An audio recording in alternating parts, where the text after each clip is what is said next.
la fisiopatología, ya lo hemos estado discutiendo, nos va a ayudar a conocer los mecanismos de la enfermedad que nos pueden llevar a plantear un diagnóstico, tratamiento y también prevención. ¿Cierto?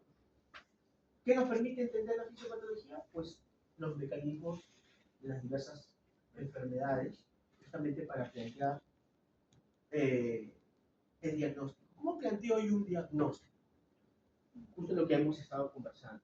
Estas alteraciones, estos mecanismos fisiopatológicos, me van a conllevar a detectar, tanto de forma objetiva como subjetiva, ciertas manifestaciones. Pueden ser los signos, los síntomas, ¿cierto? Los signos yo los voy a objetivar, voy a ocultar, voy a palpar el pulso, puedo describir características del pulso. Y en la parte subjetiva son los síntomas, lo que hemos estado conversando, lo que el paciente nos refiere, ¿no? Entonces, esto se explica por un mecanismo fisiopatológico. ¿Qué me va a conllevar a que un paciente de repente con neumonía tenga dificultad respiratoria? ¿Por qué un paciente con diabetes hace compromiso neurológico? ¿Por qué un paciente con insuficiencia cardíaca hace edemas de miembros inferiores? Entonces, ese por qué es todo el mecanismo fisiopatológico, que es lo que vamos a dar durante el curso. Bueno, va a reconocer el estudiante conceptos fundamentales de la fisiopatología, del proceso de salud y enfermedad y su relación con los niveles de prevención mediante análisis clínico basado en problemas. Los contenidos de la teoría del día de hoy. Entonces, ¿qué es la fisiopatología? Ciencia que estudia mecanismos de adaptación de los seres vivos no saludables a su entorno. ¿Por qué? Porque los mecanismos es cómo mi cuerpo se va a adaptar a ese cambio que se está produciendo. Bueno, la fisiopatología está dentro de lo que es la fisiología y todo dentro de la biología. Y tenemos algunos pilares de la fisiopatología, la bioquímica, la biofísica, la bioestadística son importantes, porque de ello vamos a conocer muchas conclusiones. La bioestadística nos va a ayudar en evaluar, por ejemplo, movilidad, la mortalidad, la sensibilidad, la especificidad, que vamos a ver posteriormente. ¿Por qué tenemos que estudiar los mecanismos? Pues tenemos que evaluar justamente para conocer lo que yo les estoy diciendo, cómo se expresa clínicamente. Porque eso, cuando ustedes ya hagan medicina, tengan todos estos conocimientos integrados, los conocimientos de las ciencias básicas y la fisiopatología que integra todo, yo voy a poder llegar a un diagnóstico. Recuerden que siempre debemos estar en homeostasis, pero esto se trata siempre de mantener, ¿no? Un constante trabajo de nuestros sistemas para mantener la homeostasis, ¿no? El mantenimiento de un estado estacionario que garantice funciones celulares adecuadas. Cuando existe un proceso fisiopatológico tenemos una falla que nos conlleva a una alteración de esta homeostasis y que posteriormente puedo tener una expresión clínica. ¿Qué expresión clínica puedo tener? Dificultad respiratoria, edemas, o de repente algo de laboratorio, elevación de la creatinina, por ejemplo. Y esto nos va a ayudar todo lo que hemos estado mencionando, ¿no? La microbiología, para detectar de repente algún agente biológico, la genética, por alguna alteración genética que nos pueda producir alguna alteración del mecanismo normal, la embriología de la misma manera, la anatomía, cambios anatómicos también pueden producirse en algunos casos, inmunología, la fisiología, ¿no? Para saber cómo estos mecanismos van a conducir a la expresión de características observables, que son los signos, y no observables, que son los síntomas. El síntoma siempre es lo más subjetivo que nos dice el paciente. Entonces, el entender estos mecanismos es importante. Bueno, esto es más para recordar algunas definiciones sobre enfermedad y salud. Tenemos, por ejemplo, un concepto de enfermedad actual, ¿no? De bienestar físico, mental, social, un concepto de salud, el concepto de enfermedad. Existen enfermedades psicosomáticas, consisten en lesiones producidas por gérmenes. No todas las enfermedades son producidas por gérmenes, enfermedades patógenas. Hay enfermedades mentales, inclusive, que tienen otro tipo de etiología, o a veces la etiología no está clara. Entonces, es importante conocer las definiciones. En el concepto de enfermedad se tiene la teoría ecologista de unicausalidad de la enfermedad. Solamente hay algo que me produce la enfermedad. Y nosotros sabemos que hay varios factores. En muchas enfermedades existen varios factores que van a producir una enfermedad. Bueno, esa es la teoría siempre de agente, huésped, ambiente, ¿no? Entonces, ¿qué factores ambientales me pueden producir una enfermedad? Ya, bueno, alimentación, una mala alimentación. ¿Qué más? Contaminación. ¿Qué más? Factores ambientales a los que nosotros estamos expuestos. Radiación. Muy bien. ¿Qué más? Hay varios. ¿Quiénes fuman acá? No, nadie fuma. Los jóvenes fuman bastante. O vapean, como dicen ahora, con cosas. Factores ambientales, exposición a un tabaco, lo que fuera que esté fumando. Eso es un factor ambiental. Ustedes están un factor químico, ¿cierto? ¿Qué más como factores ambientales? Las condiciones sanitarias, las condiciones socioeconómicas también influyen en, de repente, qué enfermedad yo puedo desarrollar. Entonces, como ven, esto es muy amplio. Y bueno, tenemos la teoría de multicausalidad que vemos, por ejemplo, en los casos de transición epidemiológica, ¿no? Es cuando cambia el estado de algún tipo de enfermedad con respecto a la prevalencia o la incidencia. Bueno, sabemos entonces que el proceso de salud de enfermedad es continuo. No siempre estamos en un estado netamente de salud, no siempre estamos netamente en un estado de enfermedad, sino que esto es de manera dinámica, ¿no? Nuestro cuerpo siempre trata de buscar la homeostasis. ¿Cuántos han estado resfriados en la última semana? Últimamente con este clima, que es un factor ambiental, nos ha predispuesto de repente a que haya un tipo de virus que estaba dando la vuelta y nos hemos contagiado, estamos mal de la garganta, estamos estornudando, pero nuestro cuerpo trata de llegar a la homeostasis, en un tiempo recuperamos la salud. Características de la enfermedad: movilidad y mortalidad. La movilidad, ¿qué es? Es el impacto que genera una enfermedad sobre la calidad de vida de una persona. ¿Qué significa eso? ¿Qué consecuencia de un paciente diabético o diabetes tipo 2 me podría generar si el paciente de repente se niega al tratamiento? No, doctor, yo estoy bien, voy a seguir el tratamiento natural, no quiero pastillas, no quiero controles, no quiero exámenes, nada. ¿Qué podría pasar al paciente? ¿Cómo? La amputación por pie diabético. ¿Qué más?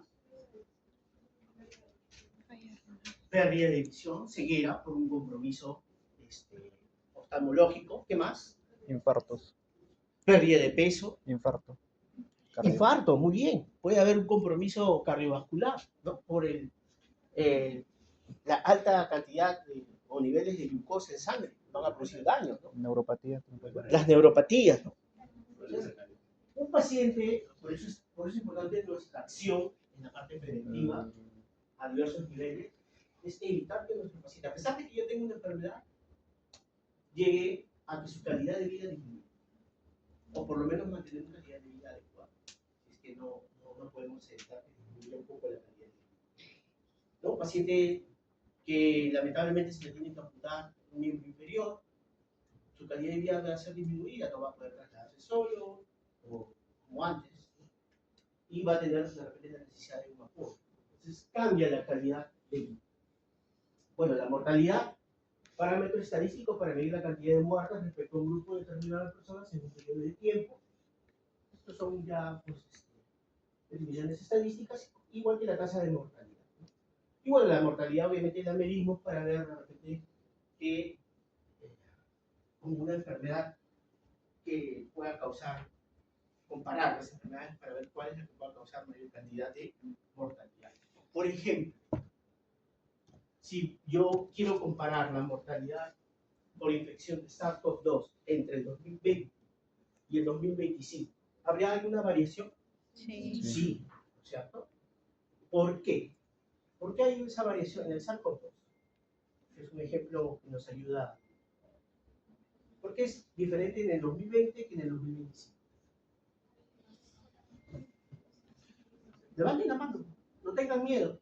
A ver. Las medidas preventivas y las vacunaciones que se dieron en Muy bien, el desarrollo de vacunas, y bueno, ya se desarrollaron varias medidas preventivas. Si ustedes ven, cuando usan transporte público, hay todavía mucha gente que usa mascarilla, ¿no? Y lo ideal es que nosotros, si estamos resfriados, lo usemos, ¿no?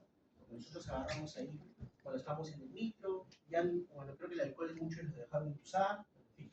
Entonces, es importante estas comparaciones porque nos ayudan a ver la acción que nosotros realizamos.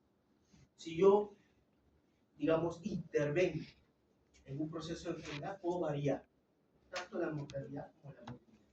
Estadísticamente hablando, porque yo voy a medir, ¿no es cierto? Voy a comparar la tasa de mortalidad de SARS-CoV-2 en el año 2020 versus la del 2025. Probablemente todavía haya gente que fallezca por SARS-CoV-2, pero va a ser menos, ¿no? Hemos hecho una intervención. ¿Cuál es la intervención? Vacunación. Y bueno, medidas preventivas. Y la morbilidad de la misma manera, porque en el 2020, como no teníamos una manera de evitar la enfermedad, un gran grupo de personas llegaron a desarrollar de repente algún grado moderado de la enfermedad, pero quedaron con algún tipo de secuela pulmonar. Es la parte del morbilidad. El proceso patogénico es importante que lo conozcan, ¿no? Etiología, patogenia, cambios morfológicos, trastornos funcionales y el significado. Lo vamos a ver con ejemplos. La etiología, pues, como ya les estaba mencionando, conocer qué es lo que me está produciendo la enfermedad, ¿no? Factor etiológico, causas determinantes en el inicio del proceso patogénico. Pueden ser agentes externos, como infecciosos, físicos, químicos, o propios de huerto. Como estamos dando algunos ejemplos. Factores de riesgo, características o situaciones que predisponen a una persona a enfermar. Pueden ser hereditarios, ambientales, modificables y no modificables. ¿Qué factores modificables conocen de alguna enfermedad?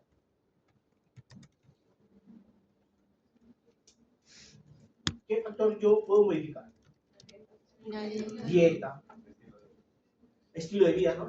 Pacientes de repente de sedentarismo, estamos en una que hacer ejercicio, cambio. Eso me va a ayudar. Y no modificables,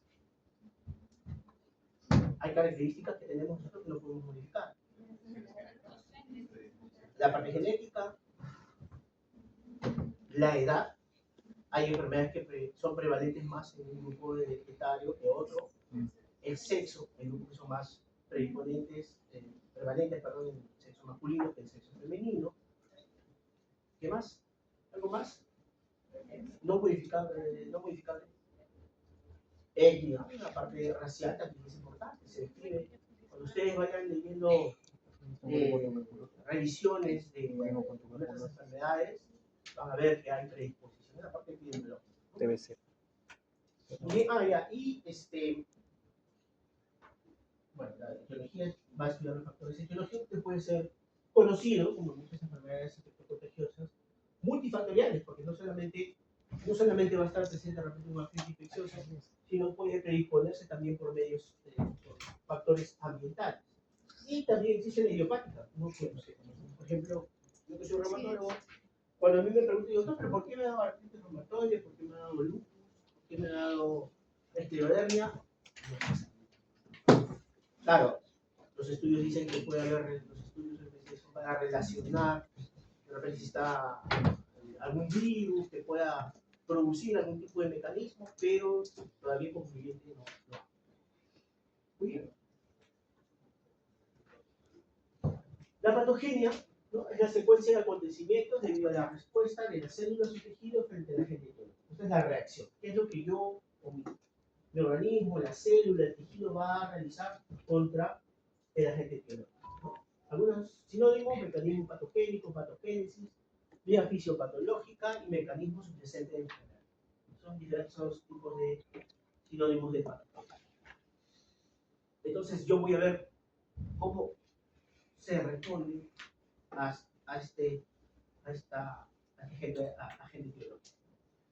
Cambios morfológicos son los cambios estructurales visibles en células, tejidos y órganos característicos de cada enfermedad. Por ejemplo, ¿qué cambios morfológicos puedo ver en insuficiencia cardíaca?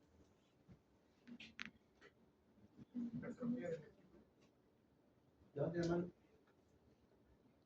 Cambio morfológico, uno va a ver en insuficiencia cardíaca cambios morfológicos. O no, todavía no han leído insuficiencia. Sí. Claro, va a haber un engrosamiento de la zona del miocardio ventrículo, bueno, depende del ventrículo que esté ahí comprometido. Hablemos del ventrículo izquierdo, por ejemplo, izquierdo, ¿no? Ahora, eso tiene un mecanismo. ¿Por qué ha habido hipertrofia de la zona celular? ¿Por qué? Entonces, ahí hay cambios, ¿no? ¿Qué me conduce a que esta zona del corazón, la zona celular, miocardio, esté engrosada? Entonces, ahí van a haber varios factores, ¿no? Ha habido alteraciones de la presión de la cavidad del ventrículo izquierdo. El ventrículo izquierdo está eyectando con facilidad hacia la parte sistémica. Hay mayor trabajo, no hay mayor trabajo. Todo eso, obviamente, en el recurso de fisiopato 1 como fisiopato 2, lo vamos a ir viendo. Son cambios que inclusive nos van a ayudar a hacer el diagnóstico. Por ejemplo, un cardiólogo que empieza a hacer su ecocardio y va a detectar engrosamiento del ventrículo izquierdo, puede llegar, sí, puede haber una insuficiencia cardíaca por tal motivo. Pueden haber varios. Y eso nos va a llevar a trastornos funcionales, los cambios estructurales morfológicos, entonces a fallos. Ya, se engrosó el ventrículo izquierdo. ¿Y todo va a seguir funcionando normal? No. ¿Ustedes recuerdan la ley de Frank Starling? Sí. Me imagino que sí, porque eso es fisiología. Bueno, me gusta mucho la fisiología de cardio. Entonces, así como ahí hay un cambio, ¿no es cierto? Hay un tope, hay un límite. Recuerden ustedes que no siempre, si yo engrueso mucho las fibras, no necesariamente siempre va a eyectar más. Va a haber un momento en que eso va a caer. ¿Ya? Y hay que tener en cuenta siempre eso, ¿no? No necesariamente una adaptación me va a mejorar o me voy a adaptar a mejoría, sino en algún momento ese sistema va a caer y ya no va a funcionar igual. Igual que en la parte renal, ¿no? La depuración de creatinina, etcétera, todo eso hay que ir evaluando en los trastornos. La reabsorción del mismo. Posteriormente, esto nos va a conllevar a procesos de significado clínico, ¿no? La pérdida o alteración de la función orgánica va a generar una manifestación. Entre esos tenemos el síntoma, que es la expresión clínica subjetiva, el signo, que es la parte objetiva, que puede ser el laboratorio o la imagen, y el síndrome, que es el conjunto de síntomas y signos.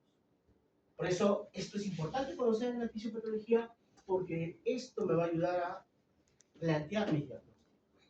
Yo puedo plantear un diagnóstico de síndrome junto con conociendo los signos y los síntomas. Si yo no conozco esto, no voy a poder hacer mi planteamiento sindrómico, menos voy a llegar a un diagnóstico, ¿no? Entonces, por ejemplo, en un proceso de infección respiratoria, una neumonía bacteriana, ¿qué síntomas podría yo encontrar en un paciente? En una neumonía bacteriana. Ya, la tos es subjetiva o objetiva. Claro, objetiva. Pero los síntomas, lo que el paciente me va a referir. Ya puede haber malestar, siendo cansancio, por ejemplo. ¿Qué más? La fiebre lo voy a objetivar con temperatura. Dificultad respiratoria. La dificultad respiratoria es subjetiva. Siento que no puedo respirar bien. ¿Y cuál es la parte objetiva? No, hipoxia no. contar la frecuencia respiratoria. Para eso, ¿cuánto es el valor de frecuencia respiratoria normal? ¿Cuánto? Sí, 2, 18, 16, hasta 20 se puede, bueno, normal, pero ¿cómo se llama cuando? Taquipnea, ¿no? Tengo frecuencia respiratoria elevada, 24, hasta más. Entonces, eso yo lo puedo objetivar, voy a contar la frecuencia respiratoria. Igual en la parte cardiovascular, puedo objetivar soplos, ¿no? Puedo objetivar la taquicardia, o en el EKG, en el electrocardiograma, puedo ver alteraciones eléctricas. Entonces, y bueno, las manifestaciones clínicas, lo que son conjuntos en sí, de lo que es el síndrome, que van a estar relacionados a un mecanismo patogénico en común. Cuando son en común tanto el síntoma y el signo de su mecanismo patogénico, ese es el síndrome. Una pregunta. Sí. Sí, cuando voy al médico y le digo que tengo dolor de cabeza, ¿es un signo o un síntoma? El dolor de cabeza sería un síntoma. ¿Cómo objetivas el dolor de cabeza? No se puede. Te duele.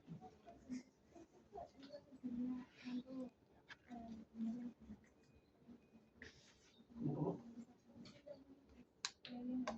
No. El síndrome es conjunto, es signos y síntomas, que pertenecen a un mecanismo patogénico común. Y eso me va a producir un síndrome. Claro.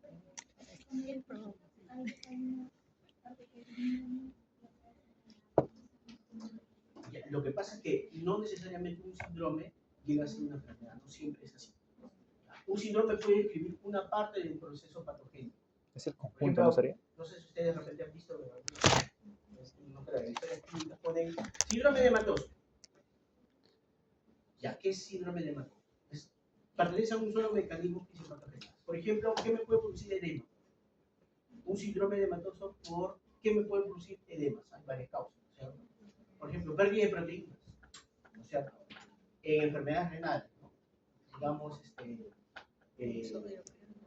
relacionados a podocitopatía. El edema. Pérdida de Aumento proteínas, de y va a producir edema, ¿cierto?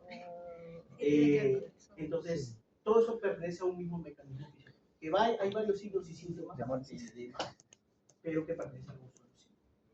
Y no es igual que la enfermedad, porque el síndrome de hematoso puede estar en varias enfermedades, ¿no es cierto? Conjunto de Puede estar en una síntomas. vasculitis, puede estar en el mismo paciente con enfermedad renal diabética, son enfermedades distintas, ¿no es cierto? Pero a veces el mecanismo fisiopatológico se parece, no siempre son iguales y me pueden producir un síndrome.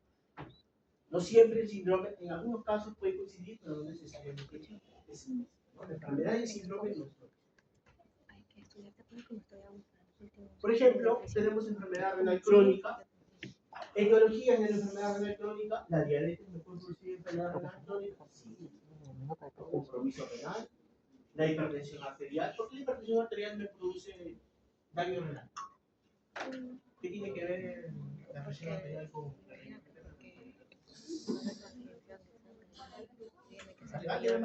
Mayor esfuerzo en el riñón para poder Está mal. limpiar la sangre. Claro, va a haber alteración. Acá la enfermedad No, renal sí va a haber. me va a No, va a producir haber. hipertensión arterial porque va a haber un daño glomerular. Recuerden que Mayor nosotros tenemos filtración cantidad de glomérulos. Y a menor cantidad de glomérulos, funcionamiento, va a haber mayor trabajo de la función renal. Y esto tiene que ver con la regulación de las arteriolas, recuerden ustedes, ¿no es cierto? A nivel de los glomérulos. Y eso puede hacer trabajo, obviamente eso es una parte del mecanismo, ¿no? Hay otras partes del mecanismo que tienen relación con la misma función renal en la regulación de la presión arterial. La nefrotoxicidad por drogas es una causa, una etiología para la enfermedad renal crónica y la glomerulonefritis, ¿cierto? Lo puede ser de diversos tipos.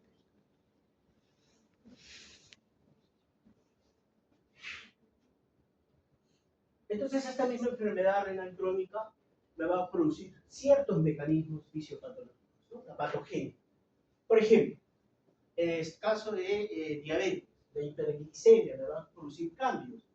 Generación de especies reactivas de oxígeno, que son los ROS, activación del factor de crecimiento transformante y el factor de crecimiento endotelial vascular, y que esto me va a conllevar a una activación transcripcional con mayor formación de colágenos a nivel de la matriz, recambio normal y modificación de la matriz extracelular producida por células endoteliales y podocitos, y esto me va a conllevar a un engrosamiento de la membrana basal glomerular con expansión mesangial. Este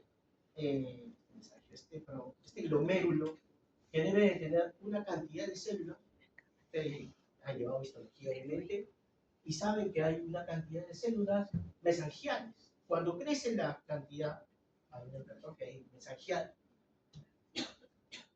ya la función va a variar. Entonces la función del glomérulo está alterada, ¿no es cierto? Por lo tanto, me va a conllevar a problemas de filtración, de absorción de la parte tubular, quizá.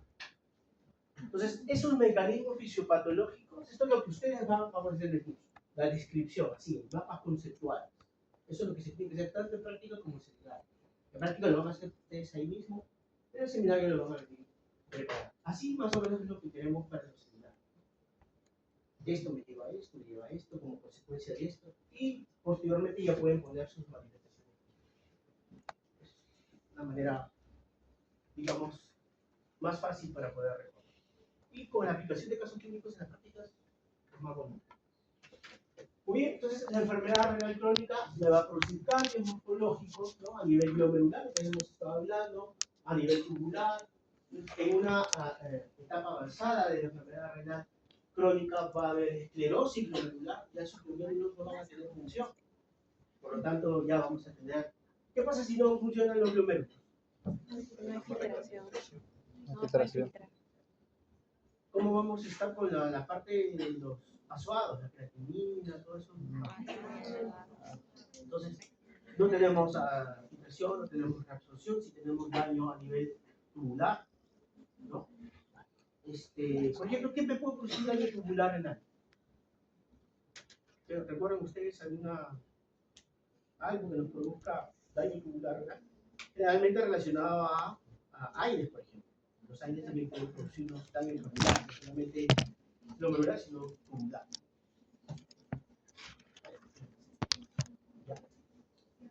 Trastornos funcionales por una enfermedad renal crónica, déficit de vitamina D, anemia por déficit de insulina, porque empieza a fallar las funciones renales, acidosis metabólica, ¿por qué? Porque hay falla. El riñón es uno de los principales órganos que nos ayuda a controlar el equilibrio ácido-base, ¿no? Como hipercalémico, calcemia, etc. La hipertensión arterial, por lo que ya hemos estado viendo, y retención de agua. Ya no tenemos el mecanismo regulatorio de agua a nivel renal. ¿Y cómo lo vamos a ver? Pues, si hay alteraciones hidroelectrolíticas, arritmias. ¿Qué es la respiración de pulmón? O sea, ácido Por respiratorio. acidosis. O sea, edemas, empieza a retener agua, cambios a nivel Cetoacidosis diabética. por coloraciones pálidas, amarillentas, etc. ¿no? Entonces, edema periorbitario, ya esto es lo que yo veo del paciente. Y esto obviamente lo voy a ver en alguien avanzado.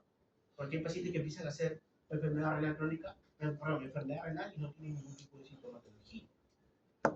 Entonces, esto ya es lo que yo veo al último, ¿no? Entonces, hay que tener en cuenta que a veces las manifestaciones clínicas nos hacen pensar en la parte tardía de la enfermedad. Por eso es que la prevención es importante. Y justamente la prevención es parte de nuestro trabajo también como personal de salud, como médicos sobre todo, en el cual nosotros debemos buscar evitar la enfermedad, y si es que la enfermedad ya está, pues evitar el daño, la morbilidad en los pacientes. Bueno, tenemos ahí los tipos de prevención. La prevención primaria, en donde podemos eliminar factores que me puedan conllevar a la enfermedad. Por ejemplo, ¿en dónde puedo hacer prevención primaria? Antes de la enfermedad, recuerda. La prevención primaria es antes que alguien tenga una enfermedad. Un ejemplo. Dieta saludable. Dieta saludable. Ya quieres hacer un tapizaje para diabetes en una población de riesgo, por ejemplo. Ya, sí. ¿Y qué más? Para el dengue. ¿Cómo hago una prevención primaria en el dengue? Ya, y darle información a la población sí es una manera de prevención. ¿Qué más? Tengo que buscar, ¿qué más? El vector, ¿no? ¿Ustedes alguna vez han visto trabajos para el dengue? De repente donde viven, han visto de repente de niños, no sé. ¿No? ¿Alguien de ustedes ha visto trabajos de prevención del dengue? ¿No han visto?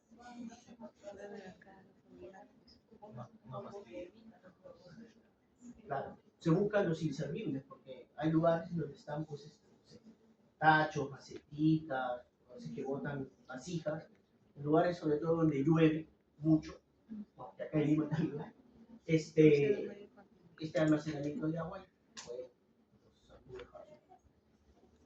Prevención secundaria, ya tengo la enfermedad, debo evitar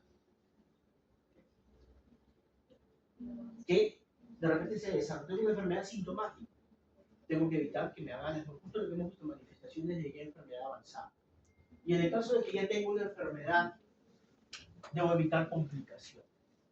Una enfermedad de repente ya sintomática, ya dice el diagnóstico de diabetes o enfermedad renal, tengo que evitar la comorbilidad, o sea, mayor daño o disminución de calidad de vida, eso es lo que yo tengo que evitar. Prevención terciaria. Muy bien. Acá tenemos algunos ejemplos relacionados a la enfermedad renal, ¿no? Control de diabetes e hipertensión, por eso es que hay campañas de tamizaje, ¿no? Vamos a medir la presión, vengan aquí, vamos a estar, no sé, en el estadio tal, en la canchita tal, vamos a medir la presión. En el caso de que se detecte de repente, porque pues, la hipertensión arterial produce síntomas de inicio, ya ves, aún estando avanzada no produce síntomas. ¿Cómo puedo hacer? ¿En qué casos de repente acá, o de repente ya en la parte final, yo puedo hacer diagnóstico de hipertensión arterial sin que el paciente se haya dado cuenta que tiene hipertensión arterial?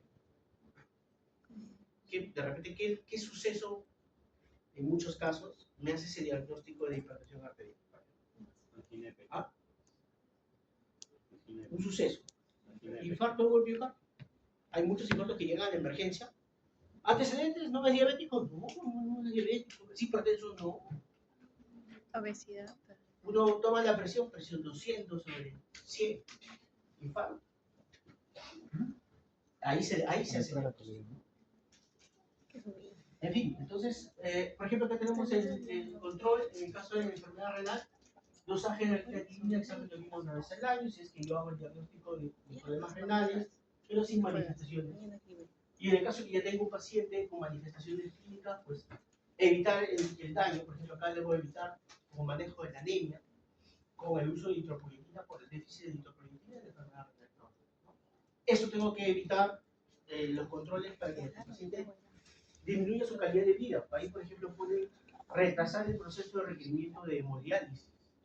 ¿No? La hemodiálisis, obviamente, que disminuye un poco la calidad, dependiendo. Y la prevención es importante porque nos va a ayudar, pues, a justo en lo que hemos estado hablando, disminución de mortalidad. Entonces, en salud pública es importante el manejo o el control de la mortalidad y de la morbilidad, porque es un costo al Estado, a nosotros mismos. Tenemos un costo por enfermedad. Es algo relacionado a la salud pública, ¿no? Yo no puedo estar gastando un montón de dinero en un paciente. No está bien que un paciente, los pacientes con diabetes, no los controle, porque ¿para qué los voy a controlar? Todos hacen, digamos, enfermedad renal o pie diabético, eso es un costo. Un paciente con un pie amputado no puede trabajar. Él mismo está afectando su economía y la de sus familias. Eso es lo que nosotros tenemos que evitar, los daños.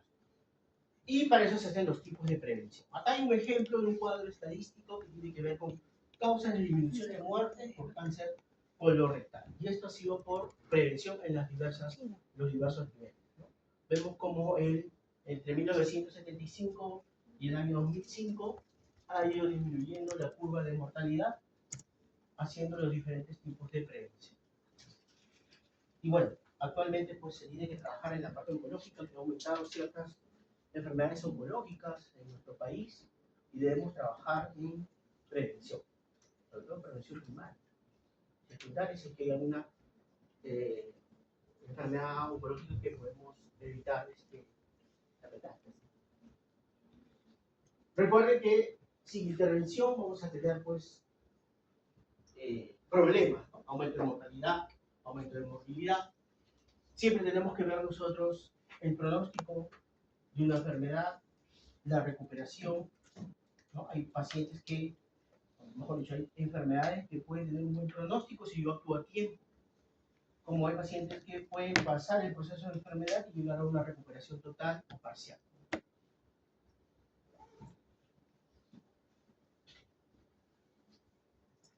Bueno, esto es más relacionado a la parte estadística relacionada a los exámenes auxiliares, ¿no? Un examen auxiliar, cualquiera que sea positivo, significa que yo tengo una enfermedad al 100%. No. ¿Ya? Tanto cualquier examen auxiliar de laboratorio, de imagen, tiene un rango de falla, ¿ya? Y eso es lo que nosotros medimos con ciertos parámetros estadísticos. Tenemos, por ejemplo, aquí un cuadro de 2x2, esto es la prueba, si tengo o no tengo la enfermedad, ¿no? Si la prueba es positiva o negativa. Si la prueba es positiva y yo verdaderamente tengo la enfermedad, esto es un verdadero positivo. Si mi prueba es positiva, pero yo no tengo la enfermedad, es un falso positivo. Si tengo la prueba negativa y tengo la enfermedad, esto es un falso negativo. Y si tengo la enfermedad, pero la prueba es negativa, es un verdadero negativo. Entonces, esto me va a ayudar a medir ciertas características en los exámenes, sobre todo la sensibilidad y la especificidad. ¿Han leído esos términos? ¿Alguien conoce qué relación tiene con las pruebas de laboratorio, los exámenes auxiliares, la sensibilidad y la especificidad? Tiene relación con para qué utilizo yo las pruebas, ¿ya? La sensibilidad, mejor dicho, una prueba sensible va a ayudar a detectar más casos, mejor dicho, probables casos, porque no necesariamente me va a detectar casos con enfermedad. Esto lo uso para tamizar, pruebas sensibles, ¿no? Yo quiero detectar, no sé, una patología oncológica X. Entonces yo voy a ir a un grupo, a una población, y voy a aplicarles la prueba. De ese grupo, digamos que me sale un 50%, un 60% positivo.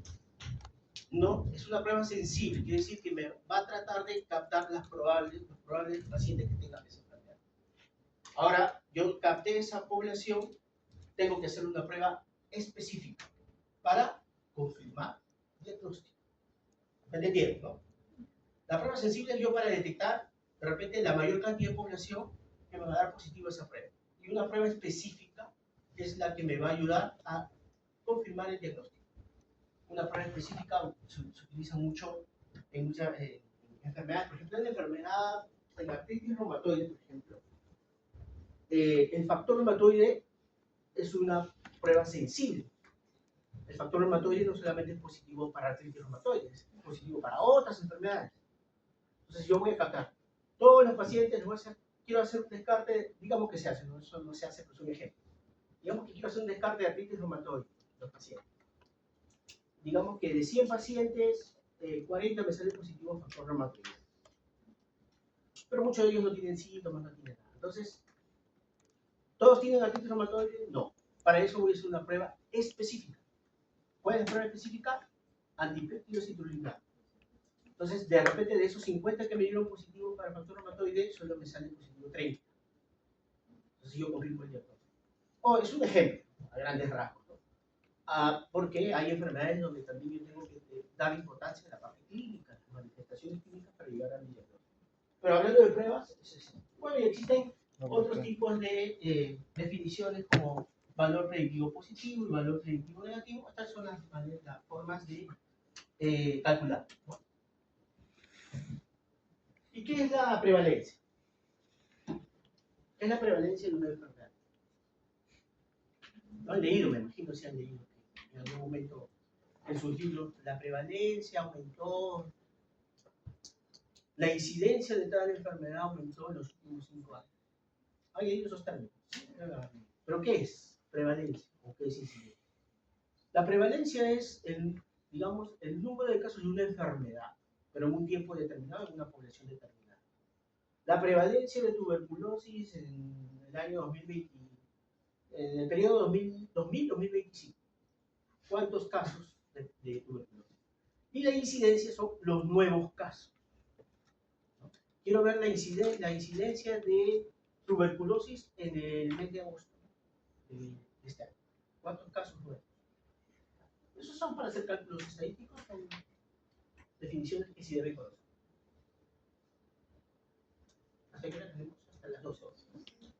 Características de los exámenes auxiliares, bueno, es lo que hemos estado comentando. Validez, confiabilidad, especificidad y sensibilidad.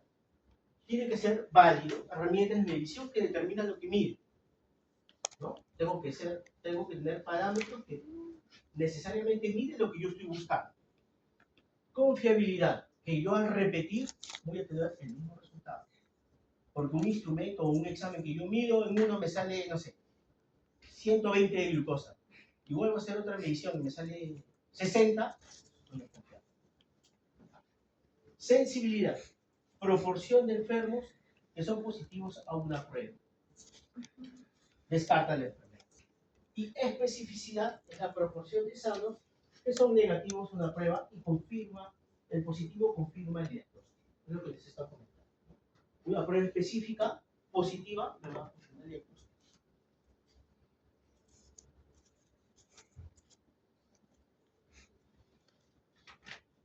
Muy bien, vamos a hacer algunas preguntas aquí. Dice, la vacunación contra el SARS-CoV-2, ¿qué tipo de prevención es? Secundaria. Primaria. Depende. En el año, ¿cuándo llegó la vacuna? En el 2021. En el 2021, ¿fue primaria o secundaria? Secundaria. ¿Por qué? Porque ya muchos, bueno, los que estuvimos expuestos, secundaria. Los que nunca tuvieron la enfermedad, primaria. ¿No es cierto? Bueno, el agente causal es el SARS-CoV-2 y de mayor mortalidad o morbilidad, ¿por qué? Allá. Acá también depende.